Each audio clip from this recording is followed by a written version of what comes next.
J-E-L-L-O. The Jell-O program, coming to you from Matherfield, California, presented by Jell-O and Jell-O Pudding, starring Jack Benny, with Mary Livingston, Phil Harris, Dennis Day Rochester, and yours truly, Don Wilson. The orchestra opens the program with Army Air Corps.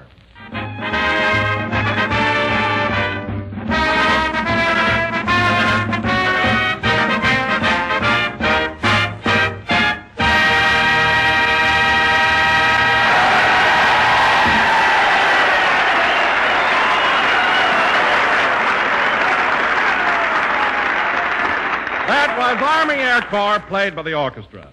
And now, ladies and gentlemen, our broadcast today originates from Matherfield, near Sacramento. Matherfield, where Uncle Sam's Eagles of the Sky are trained. Yes, sir. Those young men whose flying ability and courage make them unquestioned monarchs as they soar through the clouds. Whee! You said it. So, without further ado, we bring you a man who gets dizzy when he looks over the edge of a teacup, Jack Benny.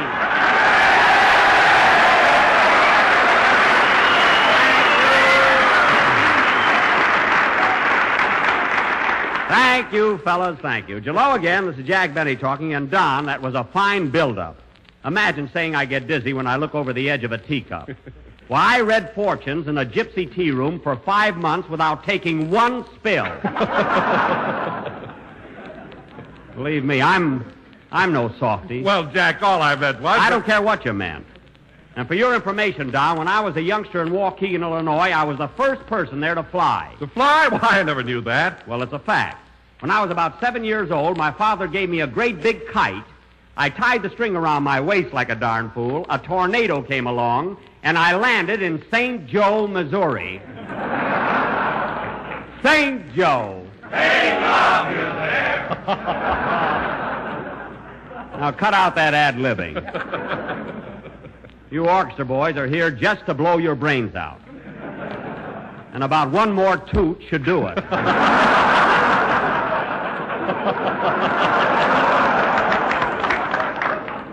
But anyway, that's the truth, Don. I was on the end of that kite, and I lit in good old St. Joe. But, Jack, weren't you hurt when you came down? No, Don. You see, my ears stuck out in those days, and I glided right into a three-point landing. 2 elbows and my cigar. No, really, I wasn't hurt at all. A cigar? My goodness, Jack. Did you smoke a cigar when you were 7 years old? I had it in my mouth, Don, but I didn't light it until I was 21. I had terrific willpower. Well, if it isn't our own little bundle for broadcasting. Hello, Mary. Hello, Jack. Hiya, fellas. Contact.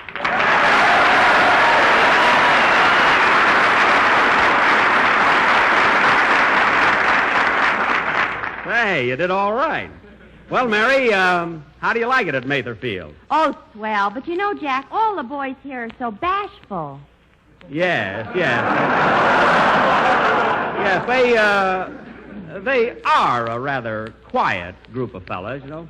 And they're so shy and reserved. That's right. All they think about is aviation. Yeah. Now let's start over and quit kidding.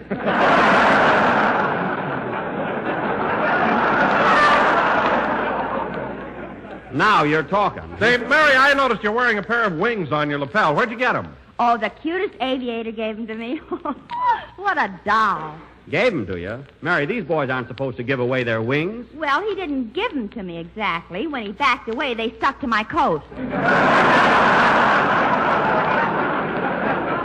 Oh, I see. You kissed him.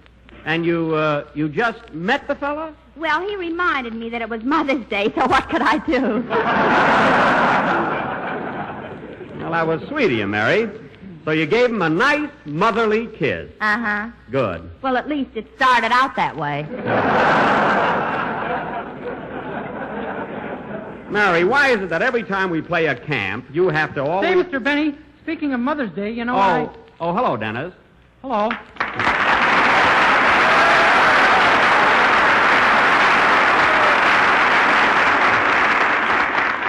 Well. Say, Mr. Benny, speaking of Mother's Day, you know... Take a bow, kid. I took it already. Oh. Say, Mr. Benny, speaking of Mother's Day...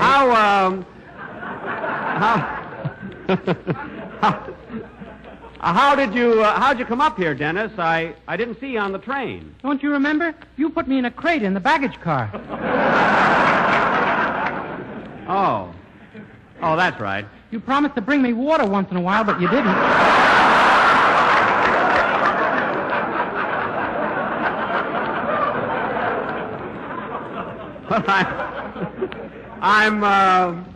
I'm sorry, kid. It slipped my mind. The baggage man reached in for my autograph and I bit him. Well, that's my fault for putting Rover on the box, you know. I should have known better. Say, Mr. Benny, speaking of Mother's Day, you know what I sent my mother? No, what'd you send her, Dennis? A picture of me at the age of 45. What? I drew some bags under my eyes. Oh, well, it was nice that you sent her something. Mary, I hope you didn't forget Mother's Day. I should say not. I sent Mama 2 beautiful canaries. 2 canaries? Yeah, one whistles deep in the heart of Texas, and the other one claps its wings. Well, I'm sure the old girl will get a kick out of that, you know. Hiya, Jackson. Hello, fellas. Make the old man with the gray hair jealous.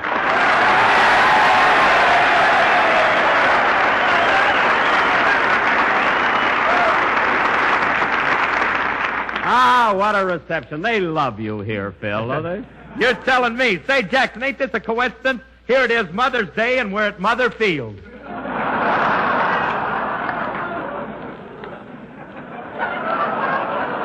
That's Mather Field.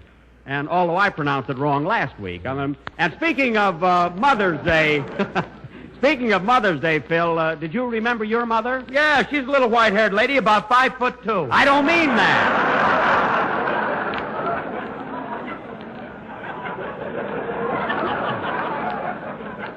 I don't mean that at all. I mean, what did you send her? Oh, well, I'll tell you, Jackson. I cut off one of my curls, put it in a small box, and mailed it to her.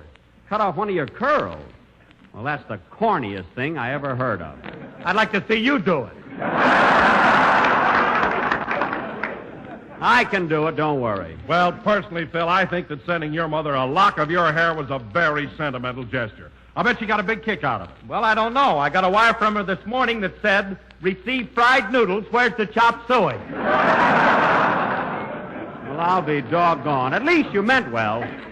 And now, folks... What's a navigator, Mr. Benny? I'll explain it to you later, kid. Tell him now. I'd like to get the leakage. Okay. Well, the navigator, fellas, is one of the key members of the air crew. I mean, he's the man who must plan the entire mission on what is known as a Mercator chart. Oh, I get it. Just O for me. Well, let me explain it this way. When the plane takes off, the pilot proceeds to an initial point, and the navigator instructs him what compass course to fly from this point. The navigator must next determine the ground speed, and in order to do this, he solved what is known as a triangle. You know what a triangle is, don't you? Sure, a man, a woman, and a guy under a sofa.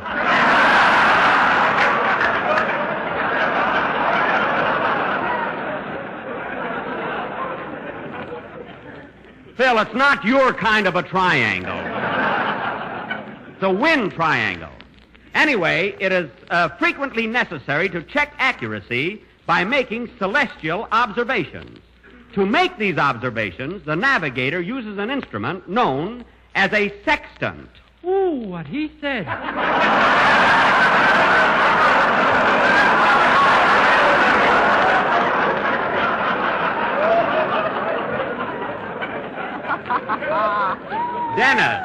Dennis, pay attention.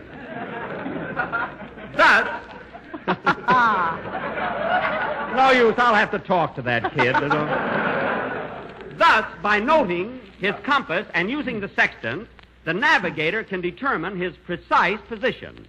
Now, are there any questions? Yeah, how can you use such big words without your teeth flying out? I've got a bridge like the Golden Gate, and keep still. And now, folks, as I was about to announce... Mary Livingston will read one of her famous poems. Now, wait a minute, Mary. I don't care if you did write a poem. You're not going to read it tonight. You let me read my poem, or I'll tell all these fellows that when you were in the Navy... Never mind. You went up to the crow's nest looking for eggs.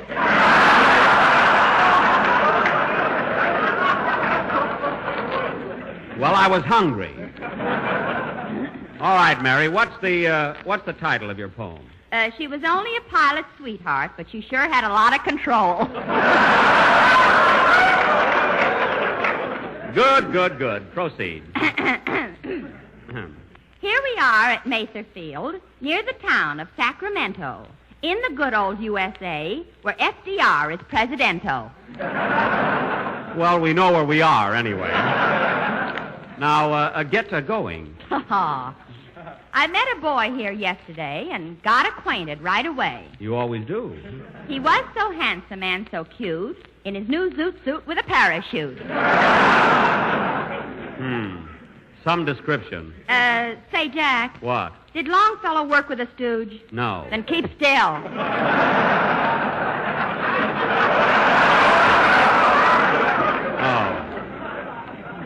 Oh, pardon me.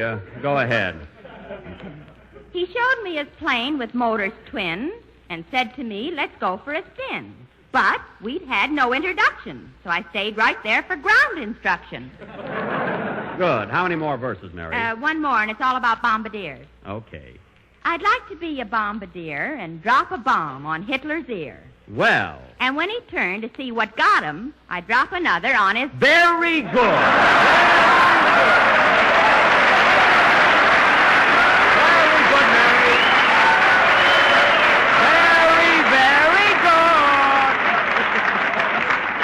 A swell poem. Mary, you did a fine job there. Now, Phil, I think the only thing that could follow Mary's poem would be a good hot band number, so go ahead. Hold it a minute. Come in. Yes? Mr. Benny, I'm from Postal Telegraph. Would you like to buy a war savings bond and send it to Fred Allen?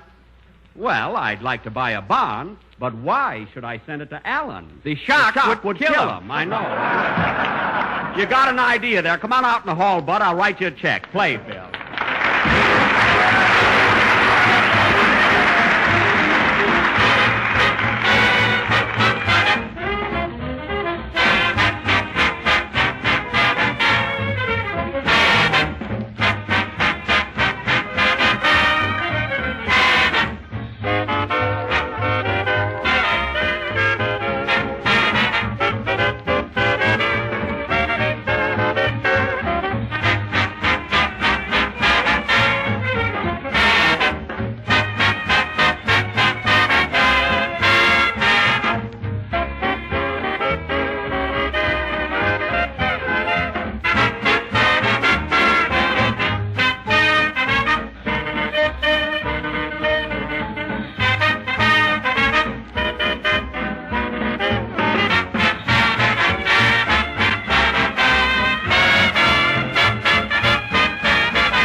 Can't give you anything but love, baby, from that new colored caravan in New York.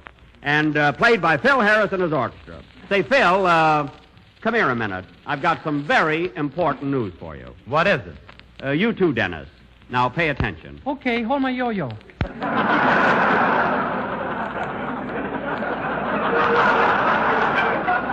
that down. Now, fellas, now listen carefully. But it so happens, fellas, that the end of this season will be our last year with Jell-O. What? You mean we're going to get fired? I knew it couldn't last. We've been getting away with murder. Now, wait a minute. Here's what happened. Our sponsor, Mr. Mortimer, got in town from New York last Wednesday, called me up and said he wanted to see me about a very important matter. Were you worried, Mr. Benny? About losing my job? Of course not. Not much you weren't worried. Well, I wasn't. Then why were you in Rochester rehearsing Uncle Tom's Cabin all week?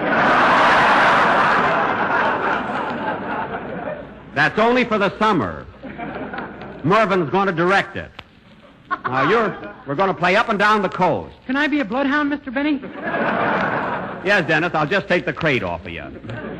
Anyway, fellas, the sponsor called up, so I made a date to see him that afternoon. Mary, Don, and I got in the Maxwell, and Rochester drove us over to Mr. Mortimer's office on Hollywood Boulevard.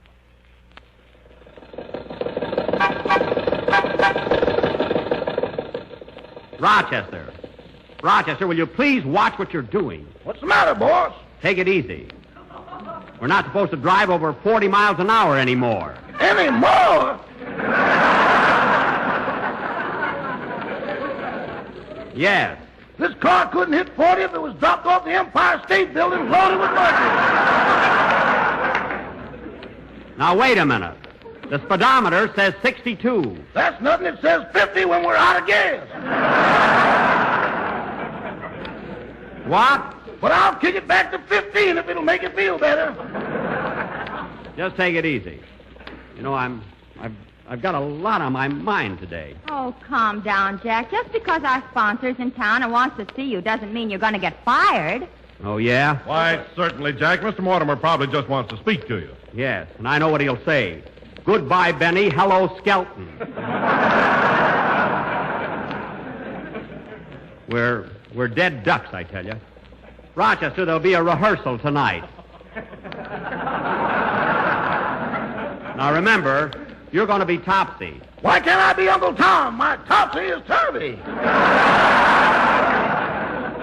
There's no time for recasting. I tell you, if we don't... Rochester, watch what you're doing. You went right through a red light. Boss, if you want the wheel, here it is. Stick that back on there.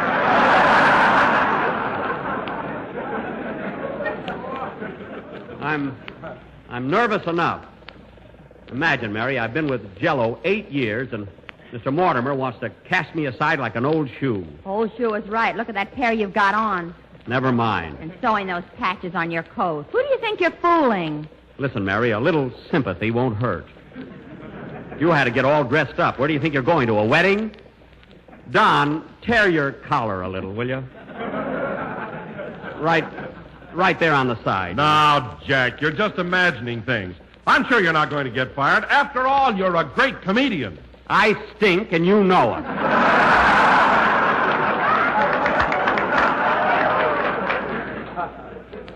The heck with that soft stuff. I'm serious, Jack. You're very important. Jello needs you. I'd feel a lot better if I was sliced bananas. Oh, well. I wouldn't mind if I'd have saved my money. I'd only put something aside for a rainy day. Well, don't worry, Jack. I can always go back to the May Company. Thanks, Mary. I filled out your application this morning. Oh,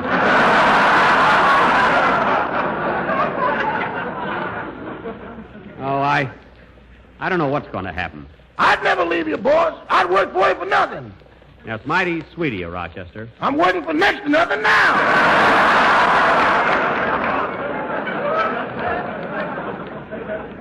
All right, just be thankful that you've got a job, which is probably more than I have. Well, say, Jack, that's the building across the street, isn't it? Yeah, that's it. Now, Mary, when we get in Mr. Mortimer's office, I wish you'd let me do the talking. You just sit in the corner and wipe your eyes once in a while, you know. I'll give you the cue.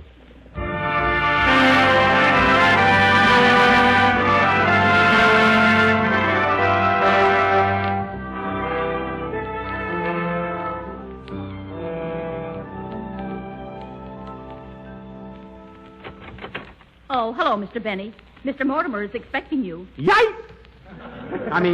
Good morning, Miss Stewart. Don, you wait out here for us. Come on, let's go in, Mary. Good luck, Jack. Thanks. Well, hello, Jack. Mary, glad to see you. Hello, Mr. Mortimer. Hello, Mr. Mortimer. Excuse me, I caught a cold. Down here in my chest. Just killing me. Oh, that's too bad. Now, Jack, here's what I wanted to see you about. You don't have to beat around the bush, Mr. Mortimer. I'm not a child. I can take it, you know. Now, Jack. But you can't do this to me, Mr. Mortimer. Mr. Mortimer.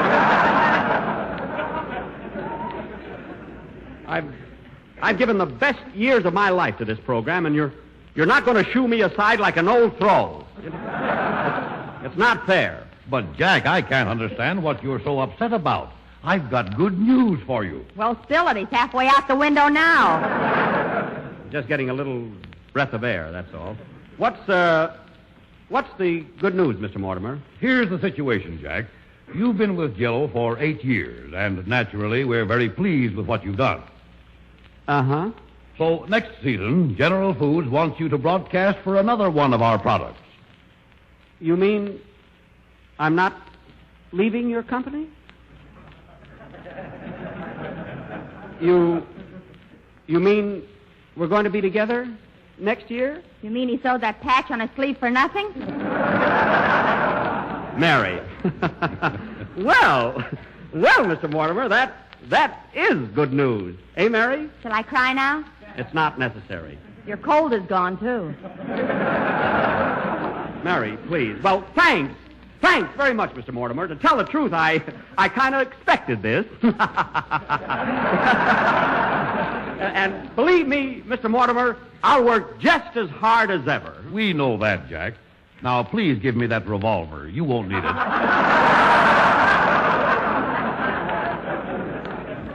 Here you are. Gee, I can't wait till I tell Don Wilson. Well, goodbye, Mr. Mortimer. Come on, Mary. Oh, Don, I've got good news for you. Good news? Well, what is it, Jack? We're leaving Jello, Don. Next year, we're going to broadcast for another product. What? We're leaving Jello?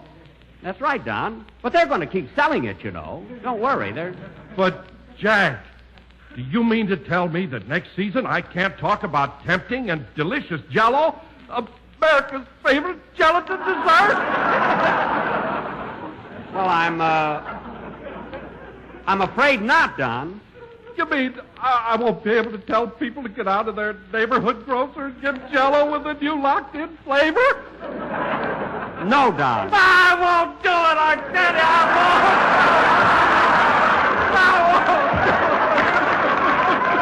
won't. But, Don, don't cry. Look, you can still tell people to go down to their neighborhood grocer and buy this new product. Well, as long as they're at their grocers, can't they buy a little package of Jello, too?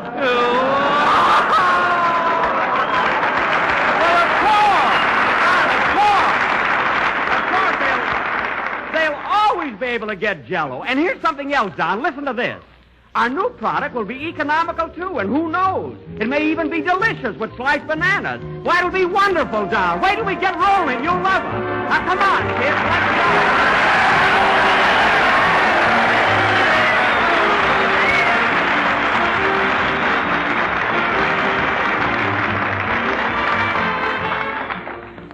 go. Here's a good idea, friends, for your next Jello dessert. It's peach and raspberry pie made with delicious raspberry Jello. Say, it's one of the most enticing treats you ever tasted. And nothing could be easier to make. Simply dissolve 1 package of Jello imitation raspberry flavor in 1.5 cups of hot water. Chill until slightly thickened, then fold in 1 cup of heavy whipped cream and 2 cups of canned sliced peaches drained. Or, if you wish, use 1 box of quick frozen sliced peaches freshly thawed. Turn into a baked pie shell and chill until firm. The result will be one of the best desserts that ever graced a table. A wonderful combination of juicy sliced peaches and bright red raspberry Jello. Get several packages of raspberry Jello tomorrow. And when you do, be sure to ask for genuine Jello, because Jello's locked-in flavor is extra rich.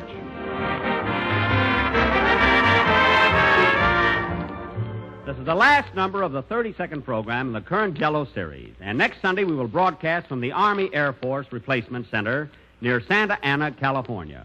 And, folks, it sure was great being here today at Mather Field.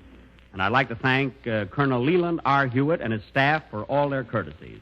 And incidentally, I wish all of the young men listening in could see this marvelous air navigation training center. Believe me, boys, a navigator ain't no small potato. Good luck, fellas, and good night, folks.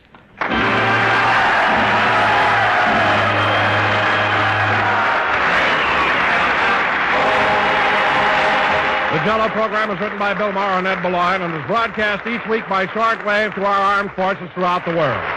The presentation of this program from Mather Field has been for the entertainment of the personnel stationed here and does not necessarily constitute an endorsement of our product by the Army or its personnel. For a swell treat, there's nothing better than Jell-O puddings, those rich, creamy puddings that are made by the makers of Jell-O. Try Jell-O chocolate pudding. It's smooth, mellow, gloriously good, with a wonderful, rich chocolate flavor developed especially for Jell-O puddings by the famous Walter Baker chocolate people. Tomorrow, when you order Jell-O, ask for Jell-O puddings in all 3 flavors, chocolate, vanilla, and butterscotch. Jell-O puddings are just like Grandma's, only more so. This program came to you from Mather Field. This is the National Broadcasting Company. KFI Los Angeles.